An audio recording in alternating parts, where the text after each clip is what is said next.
Just getting off the conversation, from the happenings in southern Kaduna, the really, really sad incident in southern Kaduna, where, of course, Nigerians have once again been murdered.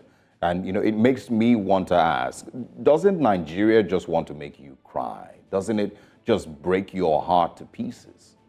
Like, just look at us. Look at the lives that we are living. We're waking up every day to, just fight our hardest so that we can make ends meet. And no matter how hard you fight, it seems like the battle just gets harder every single day and every single week. Rent is getting higher. Foodstuff is more expensive. Healthcare, school fees, transportation, everything. And yet, to majority of the people, the salary is still the same. In fact, your salary at this point has lost 70% of its value. But still, you're fighting. Young men and women are walking the streets unemployed. They're not sure of their next meal.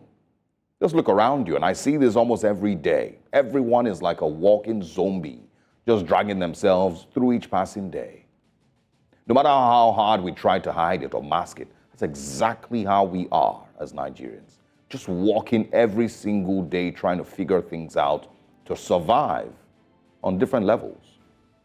Transport to and from work, now takes about 50%, even if not more.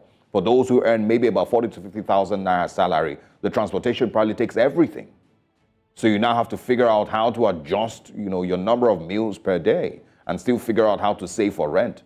Send money back home to your aging parents, whose, of course, pensions are currently meaningless. That's the reality for many Nigerians. Young men are getting into different ventures, different types, sometimes even illegal, just to be able to stay afloat and survive. Young women, of course, tempted to give their bodies out to the highest bidder, mostly because that salary is just not enough. That's the reality of many, many Nigerians. The parents, of course, are dealing with insane cost of living. Imagine what it feels like taking care of their families today. For those parents who have 3 kids that you must feed, clothe, you must send them to school, you must take to the hospital. Rent must be paid, even as landlords double their rent figures in many parts of the country. Foodstuff prices are beyond comprehension. Electricity bills, cooking gas, everything just seems to be piling on you every single day. And again, we act like we are well, but to a large extent, many, many Nigerians they're going through the worst times of their lives. It's extremely difficult for the average Nigerian. It's harder than can be explained. Yet while you're battling all these problems, you, of course, would hear once again that petrol scarcity might be coming. Electricity supply has dropped to maybe about 3-4 hours a day, so you then have to adjust to generators and adjust to the really, really hot weather across Nigeria. And it's not just the young Nigerians. The older generation aren't left out.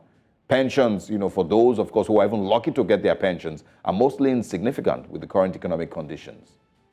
Their parents who are in their 70s, maybe even older than that are still having to support their 30, 40-year-old children because they just can't let them go yet. The Nigeria that they live in has not been able to give them an opportunity to be self-sufficient.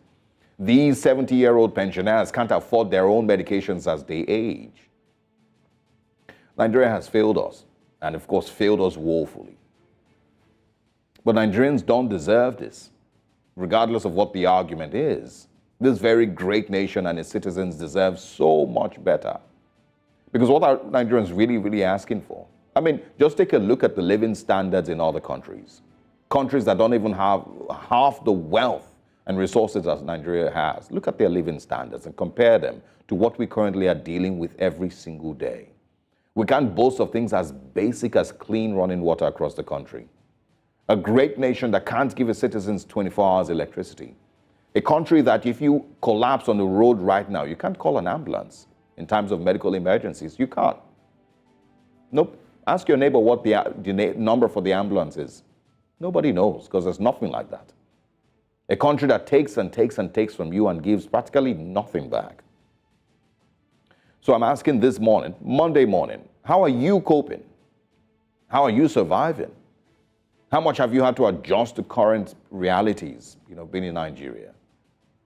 I understand, of course, that more and many more would leave Nigeria this year in search of something, somewhere better, to countries that you maybe didn't even hear about 5 years ago, to places that you never imagined that you have to deal with, or you would be, to places where, you will experience racism, loneliness, and, different waves of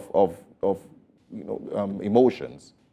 You will leave every single thing that you've built here and go start all over again in a different country just to give yourself and your immediate future a fighting chance. And I understand you. I understand why you have to. I understand how desperate it has become for you. And I wish that I could encourage you to stay back here and say, let's all fight for a better country. But nobody in their 30s or 40s right now has 8 years left in them to try again. And I totally understand it. And I would like to say that I genuinely wish you well. Good morning, Nigerians.